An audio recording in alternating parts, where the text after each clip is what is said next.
So good morning, good afternoon, good evening, everybody.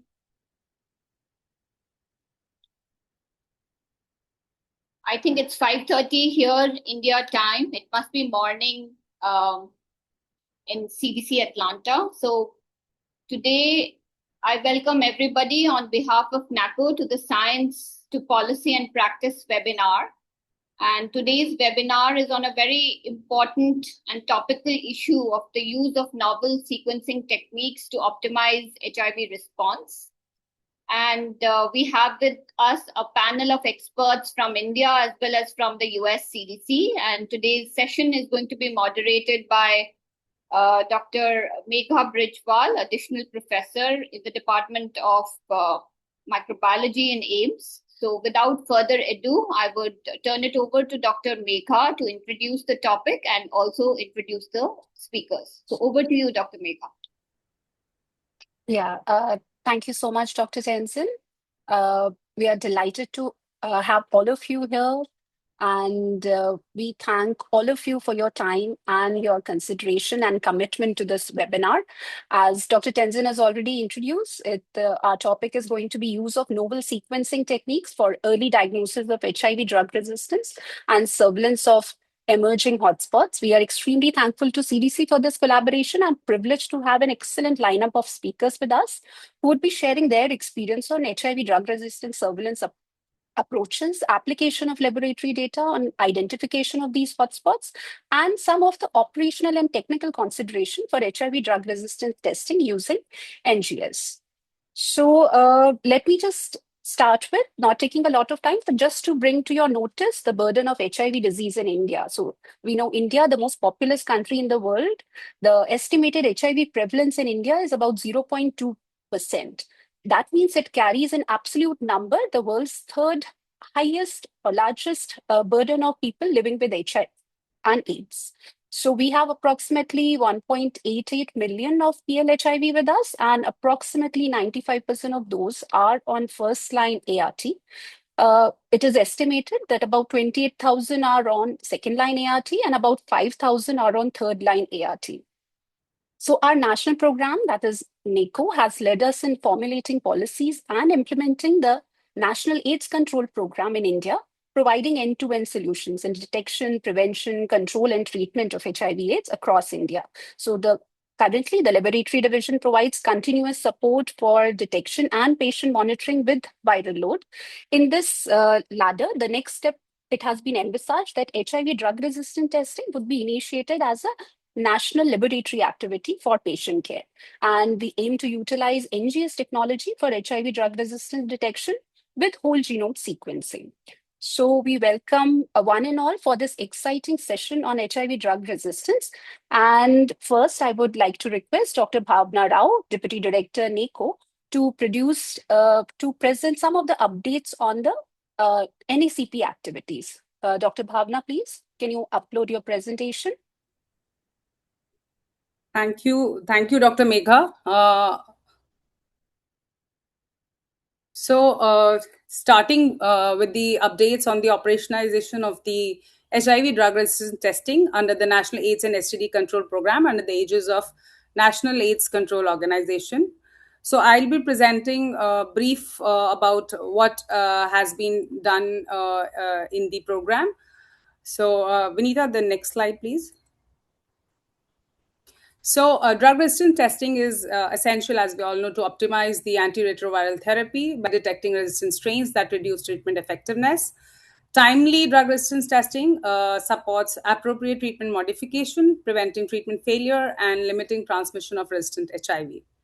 Also, the NGS-based surveillance data help track transmission networks, understand resistant patterns, and guide treatment policies and target public health interventions.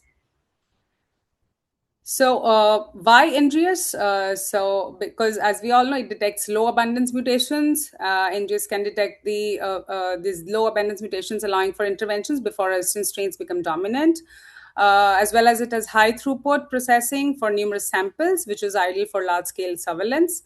And it's having a comprehensive coverage, which covers full gene regions, enabling the identification of both known and novel mutations across the viral genome.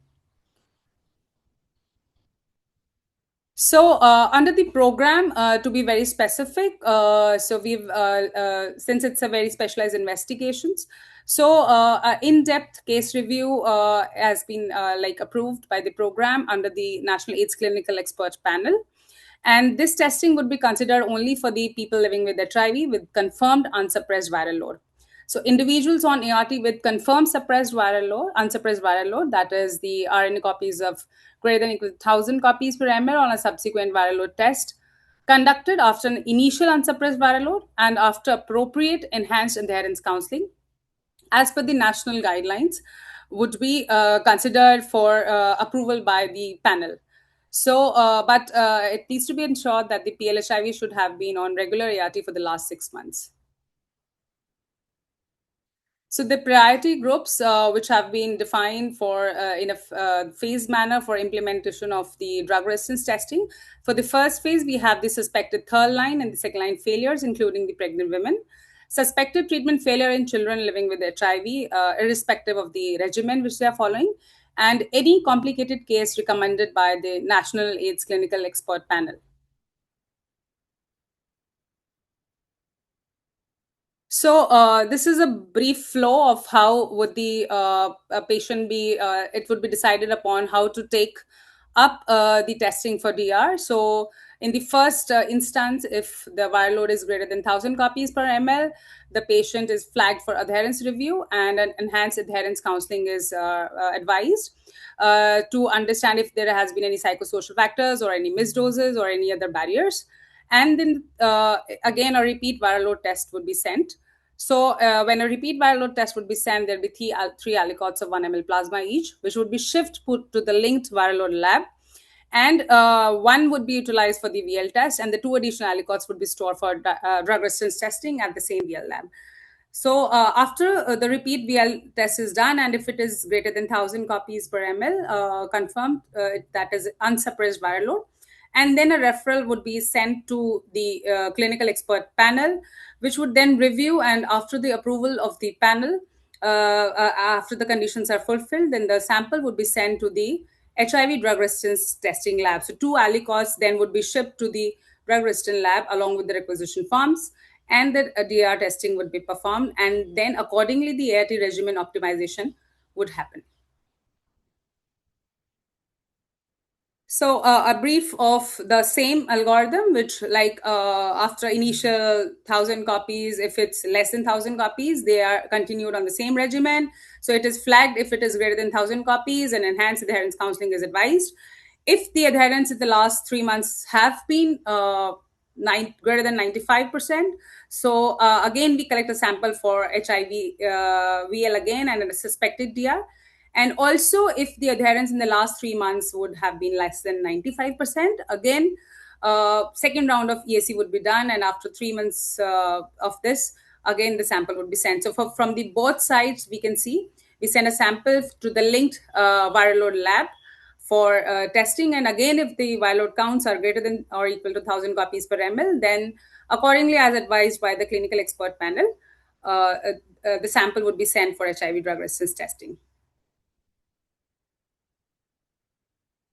So the brief progress update that the 2 sites have been finalized, that is the All India Institute of Medical Sciences at Delhi and the NIMHANS Bangalore. And the SOPs for sample collection and transportation have been finalized. The human resource is in place. The validation of the whole genome sequences has been successfully completed. And this was done in February. A total of these 24 samples were tested for the viral load and then for the DR. And the 8 samples out of these had already been previously tested for drug resistance by Sanger sequencing at Bristol Medical College, Vellore.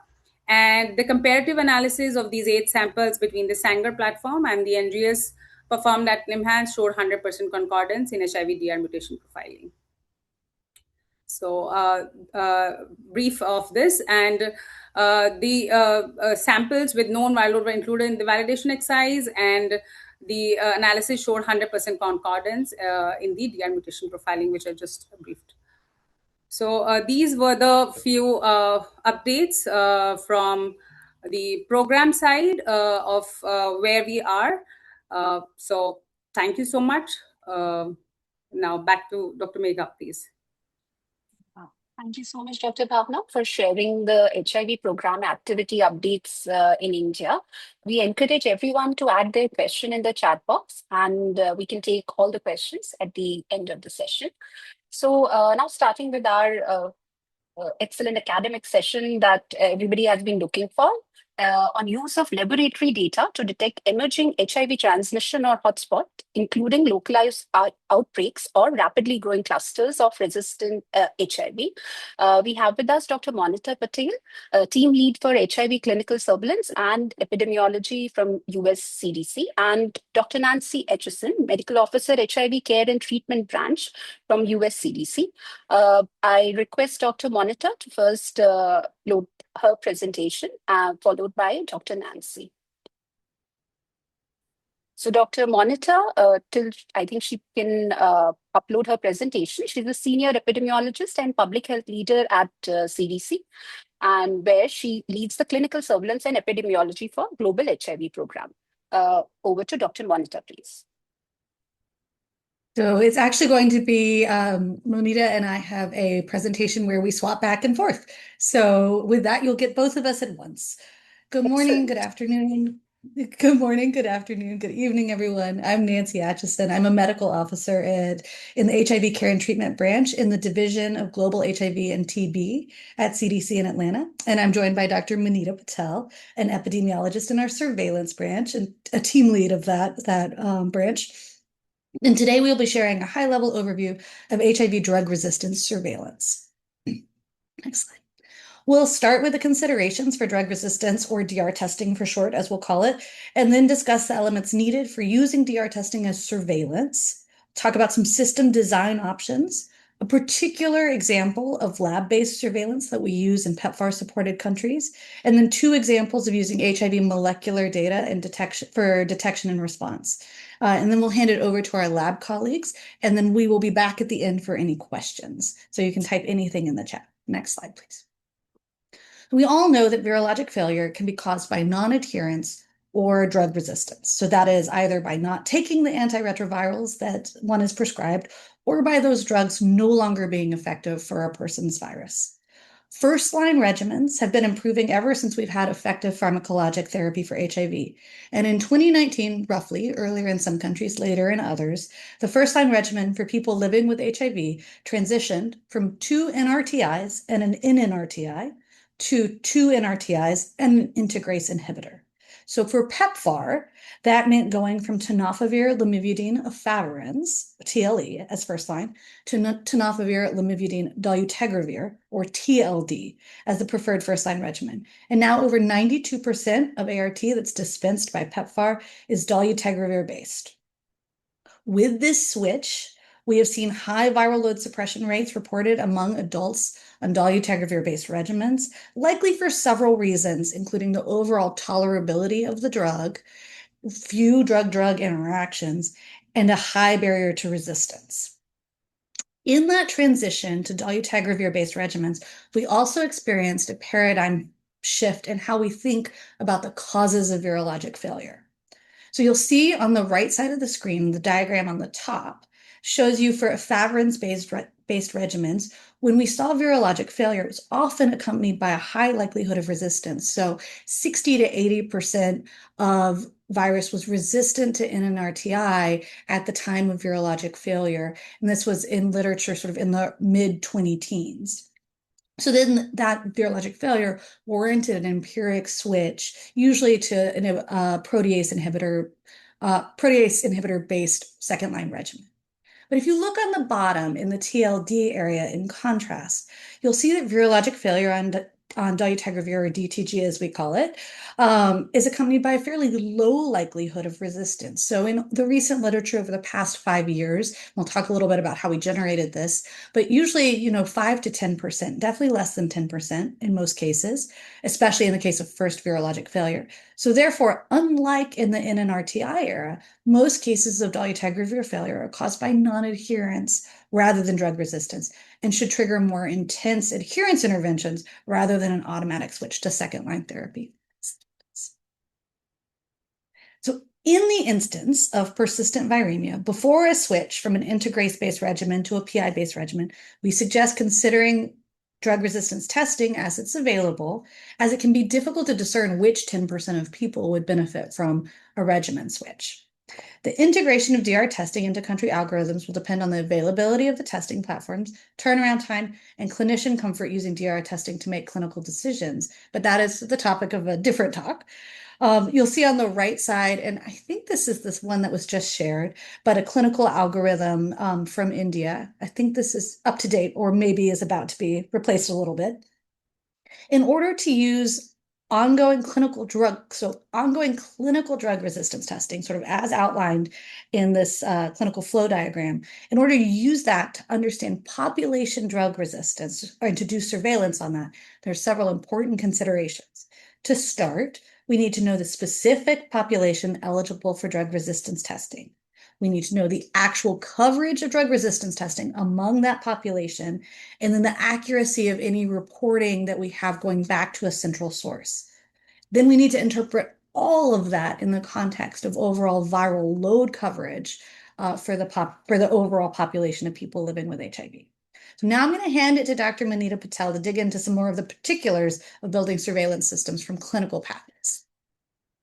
Great. So it's important to think about HIV drug resistance surveillance within the context of broader HIV surveillance. The figure on this slide maps specific HIV drug resistance surveillance objectives to broader HIV surveillance activities and populations, starting with routine case reporting among adults and children newly diagnosed with HIV, shown in dark blue. The corresponding HIV drug resistance surveillance objective is to estimate the prevalence and clinical correlates of pre-treatment transmitted drug resistance in adults and children. We may also have case reporting that includes infants, for example, through early infant diagnosis programs, shown in light blue. In this population, the corresponding objective is to estimate prevalence and clinical correlates of transmitted drug resistance in infants. And finally, routine case-based surveillance captures sentinel events, such as loss to follow-up, virologic failure, or death, among reported cases over the course of ART, shown in maroon. In this population, the corresponding objective is to estimate prevalence and clinical correlates of acquired drug resistance. Acquired drug resistance has become the primary focus in most countries, so let's unpack this further. Next slide. In thinking about the objectives of drug resistant surveillance, we need to ask, acquired drug resistant surveillance among whom? This upside down pyramid shows the cascade of persons who could potentially be included within surveillance population. We begin with all persons on ART, currently with the focus on DTG. Of those, a subset will have routine viral load testing done and a result available. Of those, a subset will have virologic failure. And of those, a subset will have HIV drug resistance testing done. And finally, only a subset will have drug resistance testing results available. This final tip of the pyramid is the population that ultimately is included in our surveillance. Understanding how we move down this pyramid and who is and is not included along the way is important for surveillance objectives and correct interpretation of results for public health action. Let's keep this in mind as we think about design options for drug resistance surveillance. Next slide. So in considering design options, we're going to start with design options and settings where HIV drug resistance testing is routinely done in clinical care, using the US as an example in this instance. So in the US, clinical guidelines recommend drug resistance testing at ART initiation and during the course of ART if a client experiences virologic failure. This is shown in dark blue and maroon on the slide. Results from this routine drug resistance testing are reported through laboratories and through case reports to state and local health departments, which then report that information into CDC's National HIV Surveillance System, just shown in light blue. These data are then used to analyze trends over time, and sequence data from resistance testing can also potentially support cluster detection, shown in orange. This design comes with several considerations and limitations. First is adherence to clinical guidelines. who should receive drug resistance testing versus who actually receives it. Even in the US, testing does not always occur, whether for viral load or for drug resistance. Similarly, even when testing does happen, results may not always be reported to local health departments or may not be reported to national HIV surveillance systems. So thinking back to the pyramid I just showed, an important question is whether the population with available resistance results is representative of the broader population, such as all those initiating ART or all those with virologic failure.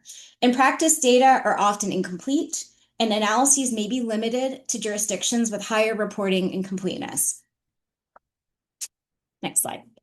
So next, let's think about design options in settings where HIV drug resistance testing may not be routinely done in clinical settings. So our starting point here is, again, patients on ART. In settings where routine viral load coverage may still be low, shown in maroon, one option is clinic-based surveillance, where both viral load testing and drug resistance testing are done specifically for surveillance purposes. In this approach, the entry point is ART clinics, and clinics are sampled first, followed by patients within those clinics. Patients who consent to blood draw would undergo viral load testing, and those with virologic failure would receive resistance testing. So data may be collected prospectively or abstracted from ART records. The main limitation is that this approach could be more cost and time intensive. Now we'll move to settings where routine viral load coverage is already high, which is shown in light blue. So laboratory-based surveillance may be a more practical approach in this kind of setting. In this model, drug resistance testing is conducted on remnant specimens from routine viral load testing. So here the entry point is viral load laboratories. Laboratories are sampled first, followed by specimens within those laboratories. Patients with routine viral load testing and evidence of virologic failure would undergo resistance testing, and then data would be abstracted primarily from laboratory information systems, for example, the lab requisition form that goes with the specimen. The main limitation of this approach is that clinical and behavioral data may be limited as far as availability for analyses. Next slide. So I'm going to tell you about one approach that we've used in PEPFAR to estimate dolutegravir drug resistance in countries without widespread access to clinical drug resistance testing. So we constructed the CADRE surveillance network, which is currently comprised of 17 countries, all of which have heterogeneous drug resistance testing availability policies regarding who gets DR testing and implementation of that DR testing. Next slide, please. So what is CADRE? It stands for Cyclical Acquired Drug Resistance Evaluation. And rather than being based on clinical drug resistance testing, this is a system built leveraging routine viral load testing infrastructure. So among routinely collected viral load samples, we collect and test a randomized sample of viral loads meeting the following criteria. They have a viral load over 1,000. The patient has been on a dolutegravir-containing regimen for at least 9 months, and that serves as sort of a proxy for persistent viremia. There must also be an adequate remnant volume of that sample, and we must be able to extract the minimum clinical data from the system for the patient, which right now is the name of the lab where the sample was processed, the patient's age and sex, a unique identifier of some sort, so like their ART number, an initiation date of dolutegravir, and the date of the collection itself. So using these data, we can estimate the prevalence of emerging resistance to dolutegravir in a country, as well as other ARVs, but dolutegravir has sort of been our main interest as of late.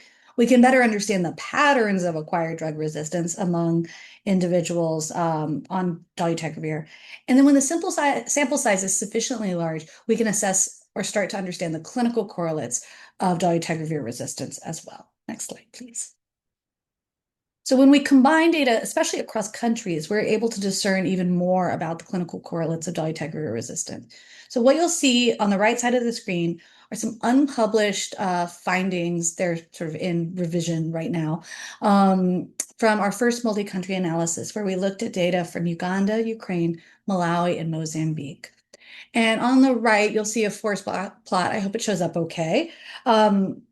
And you'll see the results from 2 models for each one of the variables. So on the top is just a bivariate analysis. And the second, like the grayer piece in the forest plot is from a adjusted multivariable analysis. And you'll see the clinical correlates of dolutegravir drug resistance as we understand them right now, which include male sex, increased age, duration both on ART overall and duration on dolutegravir, and concurrent other ARV resistance, especially in RTI. You'll see down towards the bottom the correlation between any NRTI resistance and dolutegravir resistance is quite high. And then also a moderate sort of volume viral load. So we saw that viral loads between 10,000 and 100,000 copies per milliliter were actually more strongly associated with dolutegravir resistance than very low viral loads or very, very high viral loads. So these clinical correlates from this data have gone on to directly inform our, failure algorithms for people living with HIV on TLD who have viremia throughout PEPFAR. And I know we have shared these with India as well. Next slide. So stepping back, there are clear strengths and weaknesses within the cadre approach, as there are strengths and weaknesses with any approach you take to building a surveillance system off of clinically sort of collected data. Strengths here include sort of an upfront strategy to mitigate selection bias, and we also weight these samples regionally by like volume of lab regionally to try to pull a representative country sample, and then integration into a system with extensive population coverage, like the viral load testing system. It also does not require dedicated sampling from patients, but rather uses remnant, like leftover samples. Weaknesses certainly include limited clinical applicability. So results are eventually returned to patients, but certainly not in time to really inform switch in the period of sort of in that close up period of viremia. It also requires a parallel lab structure to do the clinical drug resistance testing or the drug resistance testing that's not built into the clinical flow. So this is just one way to use clinical samples, in this case viral loads, to surveil for drug resistance. And I'll hand it back over to Dr. Patel to highlight some key considerations of other approaches moving forward. Next slide. Great, thanks. So as discussed, the primary objectives of drug resistance surveillance are to estimate prevalence of drug resistance and to identify clinical correlates as just presented. But can drug resistance surveillance also support cluster and outbreak detection? Potentially, yes, but within the context of multiple data sources. So as shown in the figure on the slide, there are 4 main data sources depicted as separate puzzle pieces: information from providers and communities, partner services, HIV case surveillance, and molecular surveillance. Together, they can be used for detection of clusters and outbreaks. Molecular surveillance depends on routine resistance testing in a representative population with sufficient coverage and completeness. These data provide genomic sequences that can be used for molecular analyses to potentially identify clusters. And at the same time, HIV case surveillance provides routine data on new diagnoses and can support time-space analyses to identify clusters. Next slide, please.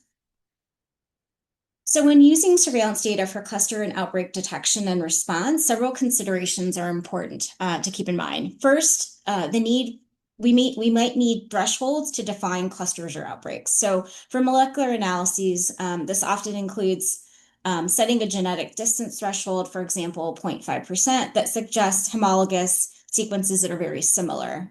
This may help prioritize clusters for further investigation and response. For time-space clusters, thresholds might include, for example, increases of 2 standard deviations above a historical average of cases, an absolute case count cutoff, or more advanced geospatial analyses to identify geographies with higher than expected cases. Second, it's important to corroborate and investigate trends to determine whether they reflect true increases in disease. Could a trend instead be explained by programmatic change, such as testing campaigns or commodity stockouts? Or could changes that are observed in the surveillance or in the data represent a change in the surveillance population that might explain observed trends? Finally, we also need to consider potential data noise. Changes or delays in reporting, expansion of surveillance to include additional sites or laboratories, incomplete data or data errors may all suggest trends that may not truly reflect epidemiologic changes. Next slide, please. So what does this look like in practice. So let's start with an example from the US showing the combined use of HIV case reporting and molecular data to detect outbreaks. So beginning in 2015, there was an initial signal of an increase in new HIV diagnoses in the state of Massachusetts. This is shown in the bar graph at the top left of the slide. A deeper dive into these data showed that two jurisdictions, Lowell and Lawrence, were primarily responsible for this increase. The case definition, which is shown at the top right of the slide, included both epidemiological and molecular data. So the molecular data, using a genetic distance threshold of less than 1.5%, helped to identify an additional 29 cases associated with the outbreak. And this is shown in the green portion of the bar in the lower left figure on the slide. The figure on the bottom right shows cases in the outbreak with molecular and or epidemiologic linkages, and this clearly demonstrates the complementarity of using these data together. Next slide.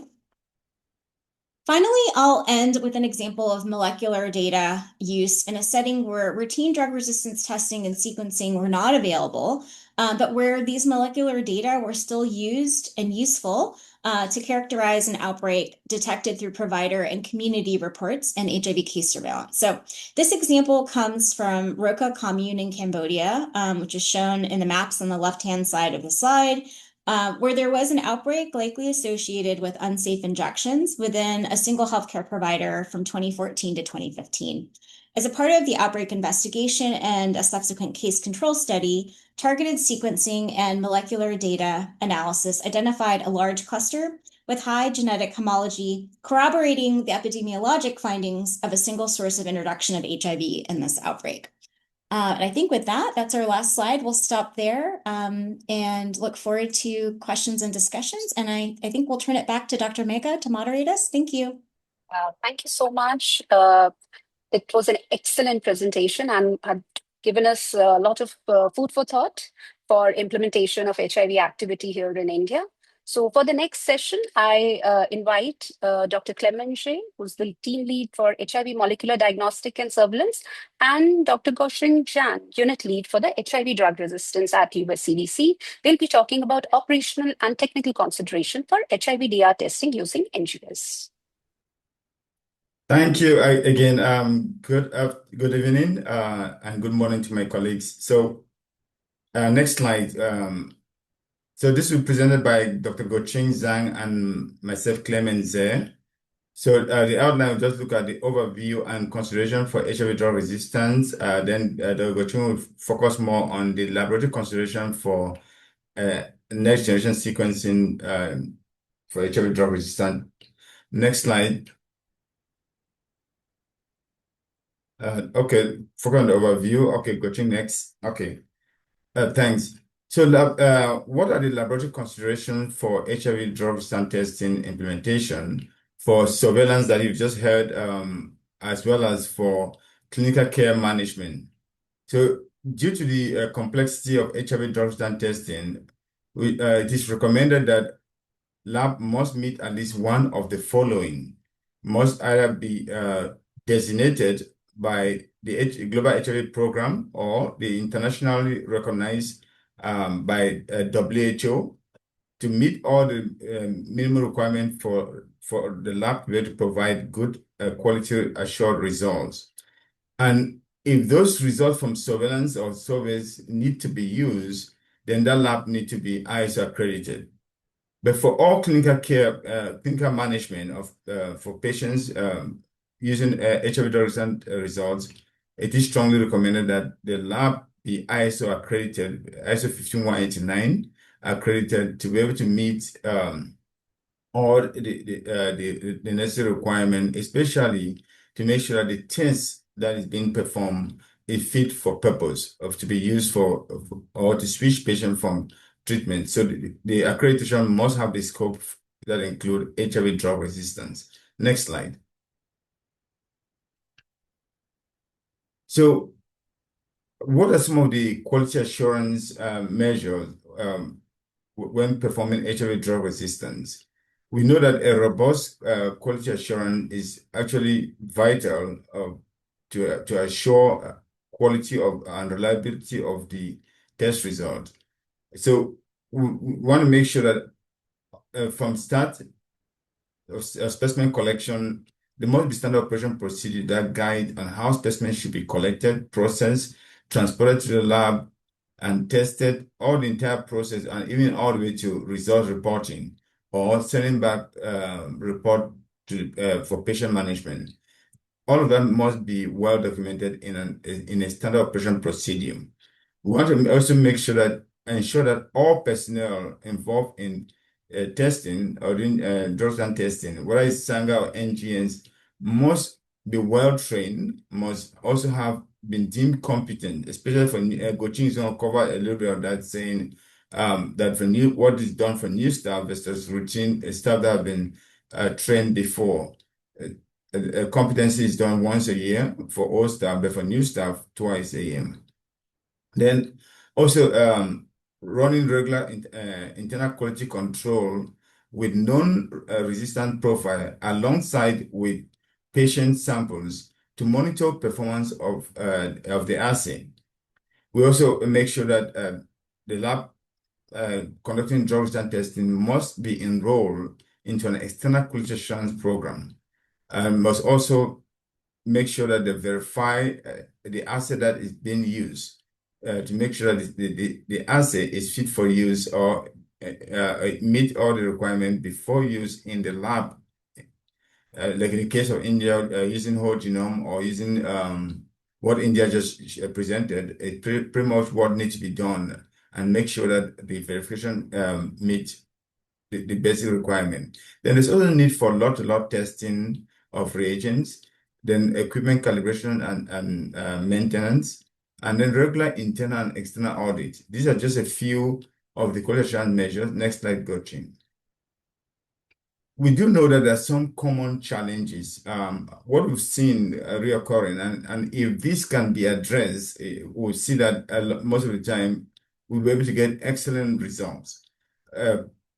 We've seen this across many countries, like what we saw from the clinical, our colleagues from care and treatment as well as EPI have just shown that when we were running those cadre, there was a lot of issues with procurement delays, sometimes short shelf life of commodities, and in some cases, even custom delays. As even yesterday, we just, in discussion in one of our countries, we noticed that we normally use even DHL, and the DHL from from the manufacturer country told us that they will not be able to ship with dry ice. That itself will definitely compromise the testing, and with that, we end up with a result that is not fit for use. Then another aspect is sample integrity. Sometimes, if samples are not collected following the procedure as we discussed earlier, making sure that there's end-to-end SOP being followed, we end up with poor quality samples or breakage in cold chain. So those actually affect the quality of testing that is being of test result that will be generated. Other areas include precision, reproducibility during the lab verification. We've also seen other challenges in equipment maintenance or sometimes power outages. So how do we prevent that? We must make sure that there is a backup generator, backup power supply within that institution. Then we also look at some other challenges that I would say understaffing. So some labs, they may have staff in the beginning, but some where they lose those staff. So that usually high turnover to make sure that there are constant staff available to provide support for HIV drug resistant testing. Then we've seen non-participation for external quality assurance program. Well, fortunately, CDC has taken this to make sure that all labs that are undergoing HIV drug resistant testing, especially for surveillance and surveillance supported by CDC, we do provide provisional testing for those labs. And we also know that the other bottleneck, the bioinformatics, Dr. Gochin is going to cover that. So we will provide external quality assurance panels to all labs and even verification panels that will help labs to be able to make sure that these labs are ready before any initiation we have tools like lab readiness tools that we can make sure that we share those with every lab to assess the lab, make sure that the labs are ready before any initiation. So next slide. I'll now hand over to Dr. Gochin Zhang, who will talk about the consideration for NGS. Dr. Gochin, please go ahead.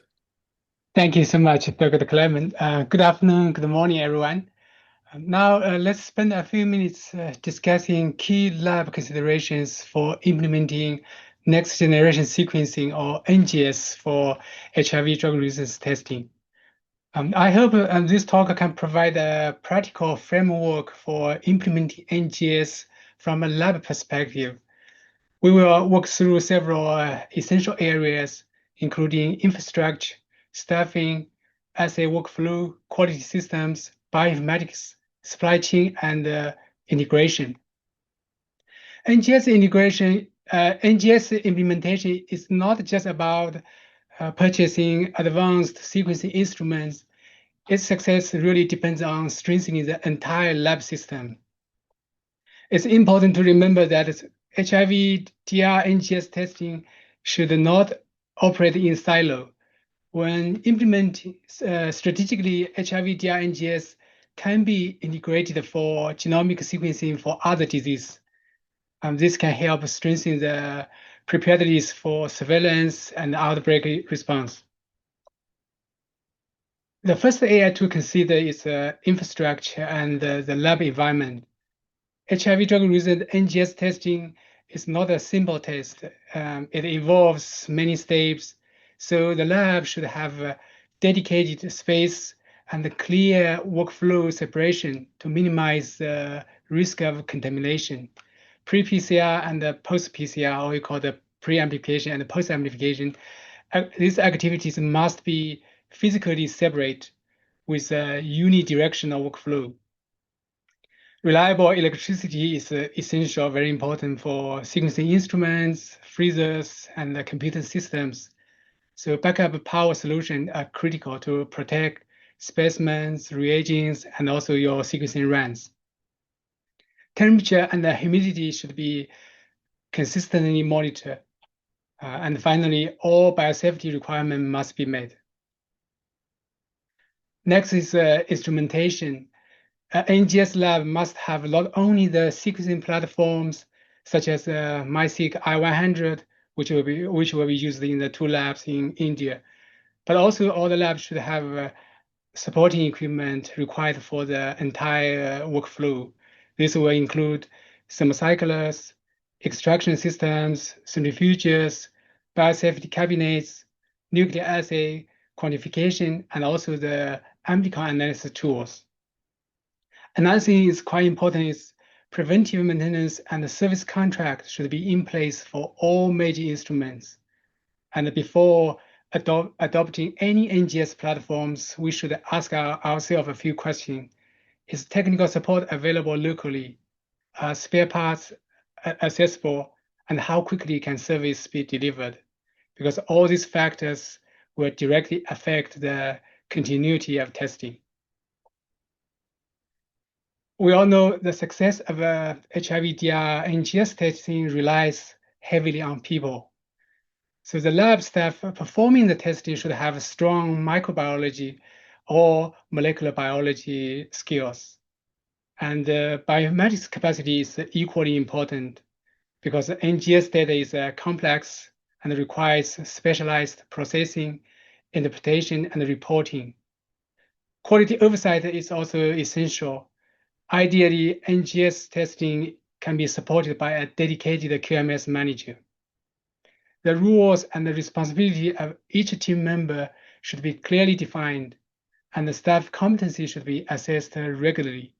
At our lab, at least once a year, everyone has to pass the competency assessment. And frequent challenges, as we have seen, is actually staff turnover. Keeping skilled and competent lab staff is crucial for maintaining NGS expertise. The assay and the workflow should be fully defined before implementation begins. as you already discussed, the validated protocol we should have the validated protocol cover every single step, from the very beginning, the specimen received, to ion extraction, amplification, library preparation, sequencing, analysis, and reporting. So all the steps must be documented and standardized. And the clear criteria for specimen quality should be established before NGS, because NGS, the success really depends heavily on high quality samples. And the contamination prevention is critical. As we know, this sequencing and amplification assay is critical throughout the testing workflow. The turnaround time target should be realistic and align with your program needs. This slide just shows an example end-to-end HIV NGS workflow. Although steps may vary by platform, the overall process includes ion extraction, reverse transcription and amplification, library preparation, sequencing, and the downstream bioinformatics analysis. And this slide just provides an example of a commercially available NGS assay for HIV DR genotyping. Today we won't have time to go into detail. Given the complexity of NGS testing we just discussed, a robust quality management system is essential. The QMS system could include the controlled SOPs, internal QC, and a well-defined acceptance criteria of your sequencing runs. And also, Dr. Clement has highlighted participation in proficiency testing is critical to assess performance objectively and identify area for improvement. And actually, Dr. Clement has worked very hard to ensure all the 2 labs in India will be enrolling in HIV DRPT program. Another thing is CAP system. CAP system is for corrective and preventive actions. So this system should be in place so that the testing issues can be addressed systematically, not reactively. As Dr. Clement also mentioned, so the HIV DR lab should align their practice with the international quality standards, especially the ISO 15189. Bioinformatics play a more important role in NGS than in the traditional Sanger sequencing. So labs must use validated bioinformatics pipelines for sequencing processing, variant calling, and drug resistance interpretation. So pipelines should be standardized to ensure consistency over time. The labs also need a plan for data storage, backup, and secure access. NGS generates a large amount of data, so both short-term and long-term data management must be considered. Reporting system should translate the complex NGS sequencing data into output that are meaningful and actionable for clinician, surveillance teams, and your national programs. This table provides an overview of frequently used bioinformatics pipeline for HIV drug resistance genotyping. So our technical support experience across more than 30 countries shows that the greatest challenge is often not the testing itself, but maintaining a reliable supply chain. Labs must assess the procurement systems, inventory tracking, forecasting, and vendor reliability. NGS workflows require many kits, consumables, and platform-specific reagents. Actually, they require more than 30 different items. So inventory management is very important. And also custom clearance, import delays, reagent shelf life, and the quality requirements must also be carefully considered, as these are common source of disruption of testing. And the budget should cover not only just reagent, but also controls, consumables, instrument maintenance, software, proficiency testing, and your staff training. HIV DR NGS testing should have a clear defined purpose with a national lab and a public health framework as Dr. Lancy and Dr. Monica has just discussed. So whether the intended use is surveillance or patient monitoring, the use case should be established earlier. I think our Indian team already have done that. So then data sharing policies should define who review data, how results are communicated, and how sequence data are stored and shared. There's a great opportunity to integrate HIV-DR NGS with genomic sequencing for multi-diseases. Lab systems built for HIV, personnel, platforms, workflows, bioinformatics capacity can also support sequencing for other passengers.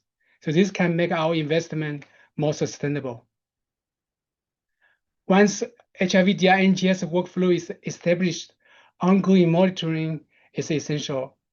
The monitoring indicators can include sequencing success rate, contamination rate, testing volume, turnaround time, PT performance, and the overall workflow efficiency.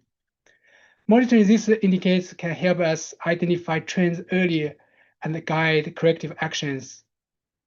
As Clement also mentioned, the internal audits and regular workflow reviews are necessary for continuous improvement. So that's a brief overview of the lab considerations. I hope the take-home message is clear. Implementing NGS requires not just technology. The NGS implementation success really depends on the readiness across infrastructure, personnel, workflow, quality management, bioinformatics, and the system integration. That's all. Thank you for your attention. Thank you so much, Dr. Zhang and Dr. Clement. That was a wonderful presentation and giving us insight on laboratory considerations, especially for a novice lab and a new program, which is going to be initiated in our country. I now open the floor for questions. Please feel free to raise your hand or put your questions in the chat box. So one of the first questions that we received was from Barkha. She had inquired about genetic distance threshold. Dr. Moneta and Dr. Etchison had talked about looking for hotspots and outbreaks and genetic distance threshold of 0.5%. So I would request our speakers to sort of elaborate on that. Yeah, I can start. So I think that 0.5% was given as an example. And again, that can be lower or higher depending on the context. I think the genetic distance threshold is, again, conceptually meant to look at how closely related or how similar two sequences are. And I'm going to maybe ask Clement or Gaoxing to explain from a lab perspective more accurately of how that's defined, because I don't want to misspeak if that's okay. Okay, maybe I started, so Clement can correct me. So as Dr. Monica already mentioned, so this threshold, generally we have a 0.5 or 1.5 or 2.0. 0.5 is quite stringent. So if we only have the poor region, so most of the time CDC use 1.5 for molecular surveillance or cluster detection. So, but I think based on your country's program needs, so you can try. So it's not a fix. So you can try from 0.5, but it depends on sampling. So if you do the routine testing, maybe 0.5 will work. So, but 1.5 is generally used by CDC in US setting. Thanks. Thank you so much. So for the next question, Dr. Clement has actually already answered it, but Utkarsha had asked about DBS sample. Will they be used for DR testing? Dr. Clement has already responded that it can be used for infants and adults HIV-DR, but has lower amplification compared to plasma. So plasma is preferred. And Utkarsha, that is what we are planning in the first step in India as well, to use plasma for DR testing. I would also request Dr. Clement to describe a little about DBS and whether you think provider DNA estimation that some people think of doing on DBS sample, looking for archive mutation, does it have any role or significance in DR testing? No, thanks. I think that's an important question. So first of all, using DBNs, as I mentioned, that is a little bit more challenging.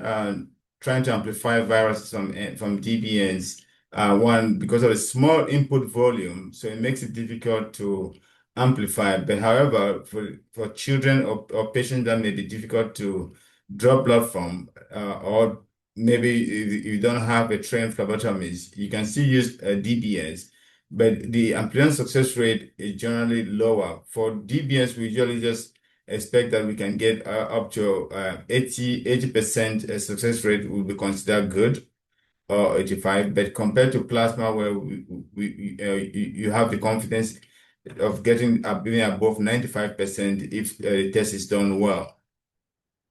Then, with regard to archive mutations, I think that is also one of the limitations. What is the benefit of that? We know that patients who have been on treatment, there are chances that they may have cleared some of those mutations, but amplifying from DBS, you may have some archive mutations. So we've seen those differences that have been published. What are the clinical benefit of that? Knowing that some patients may have cleared, but those are very small amount of patients that you may find some archive mutations that are not found in plasma. Thank you so much, Dr. Clement. Yes, that clarifies a lot. Next, we will have a question from Dr. Metri. What would be the gold standard to compare NGS results for low abundance mutation? I think this is important in context, I think, as you described about using of quality control. We may kindly have your reply on this. Let me start, and others can also weigh in. I think we normally use the Sanger as for comparison, as again with HIV, other diseases have pretty much advanced with NGS. HIV has started more than 10, 15 years ago, but HIV is still lagging in that introduction. We're seeing now generated interest to use HIV drug resistance using NGS, but the consensus threshold still remains at 20%.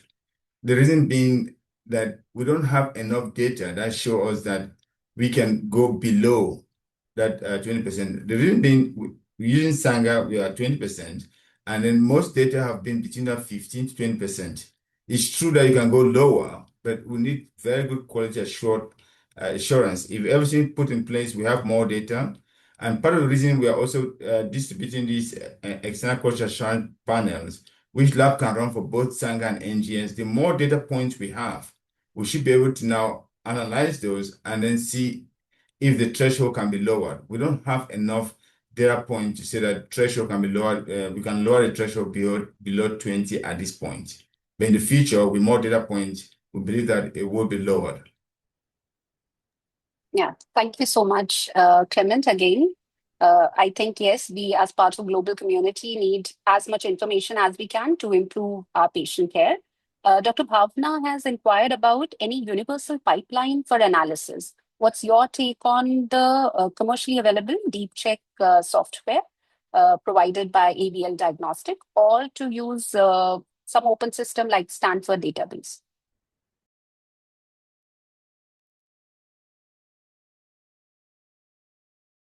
Yeah, I think Clement, yeah, maybe I can start it. So if you are using commercial assay, like you are using ABL, either the targeted NGS or whole genomic assays, they already come with a pipeline. So I think if we use a commercial assay, ideally we can just use their pipeline because the bioinformatics software already received the regulatory approval, at least the CIVD. So that's probably the preferred approach. But of course, you can also use Stanford has a NGS pipeline, and especially for drug resistance interpretation, most of the pipelines still using the Stanford algorithm. So once you get the FASTQ file, you convert to FAST file, then you always can use Stanford for the interpretation. So yeah, so commercial assay, ideally use a commercial pipeline, then you can try use Stanford for the interpretation. Maybe. Thank you, Dr. Shani. Yeah.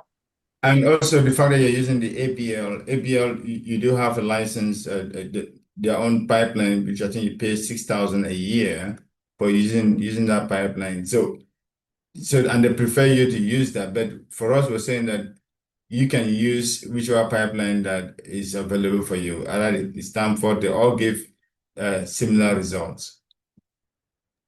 Right. Thank you, Clement. Dr. Bhavna would also like to know, are there any drug failure without finding mutations, and what percentage as per your experience? So drug failure, it could be in context of non-adherence, or it could be some other issue. Maybe Dr. Monitor and Dr. Etchison can describe a little bit on that.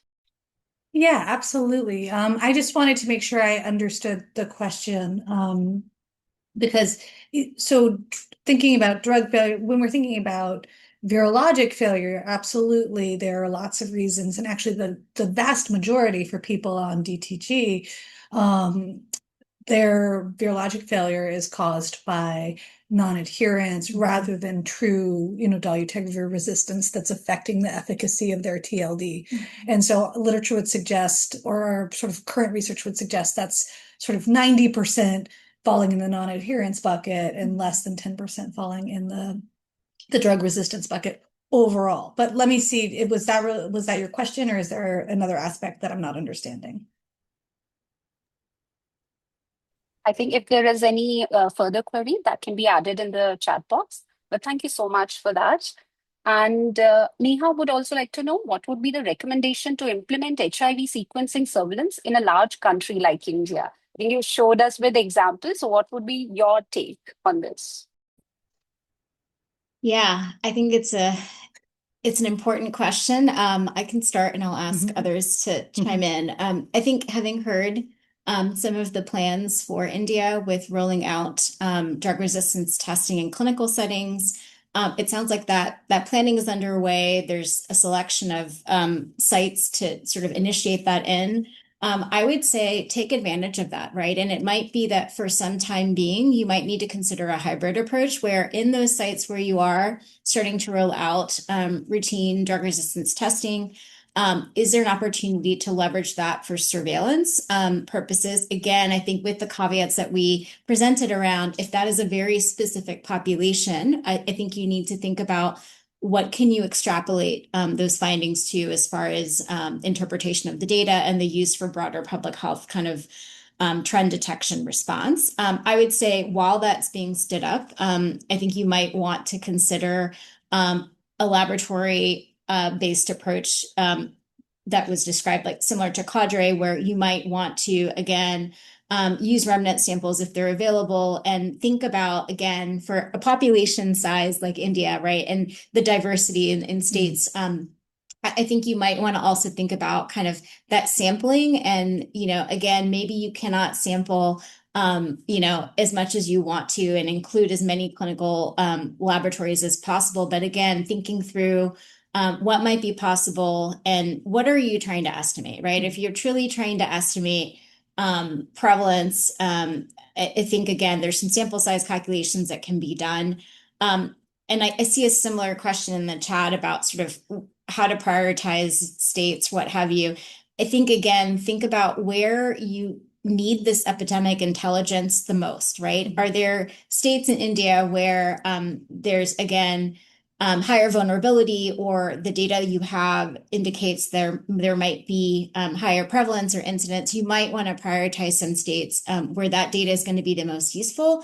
And again, back to this point about triangulation, I think if you have data from HIV case surveillance or program data or data from the ART program, right, use that data, think about strategically where might you get the biggest bang for your buck, or where may you need the most data to be able to focus your HIV treatment and prevention efforts. So that's my initial response. I'll ask others to please chime in. I agree with everything Dr. Medina just said, but a couple other considerations. I would just really encourage you all to consider your denominator, right? And to be as specific about that denominator as humanly possible when you're thinking, and to know it will change. And so to know, as you're building surveillance and as you're sharing this information, to know that what as your criteria for drug resistance testing changes, your denominator obviously changes. And so what you report out in your first year of doing this will be very different than what you're reporting out in your fifth year of doing this potentially,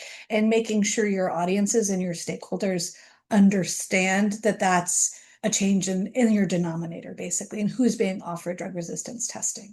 And so that would be my biggest takeaway.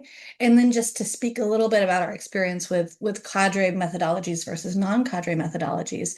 And what you'll find out is sort of essentially the more viremic and the more occasional drug exposure your population has, the more likely they are to have drug resistance, right? So of your people with virologic failure, many of them are just not taking very much drug at all or none.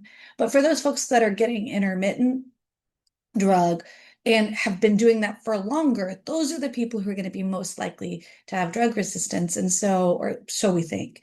And so what you're going to find is you're prioritizing people who are on third line regimens, let's say, or complicated, confusing cases, is what you might get back initially. Or if you're then trying to take that data and make it also surveillance, is potentially high rates of dolutegravir resistance. And to be ready for that, but to understand that in the context of who you're testing, right? Mm-hmm. So if we looked at the Mozambique data, which was not actually cadre data, but rather clinic-based data, and they were looking for people with virologic failure who then went through EAC and still had virologic failure. And, so they were looking at a very different population. And so when they found dolutegravir resistance rate closer to 20%, that had to be interpreted in the context of who they were testing and what the clinical context of that group was.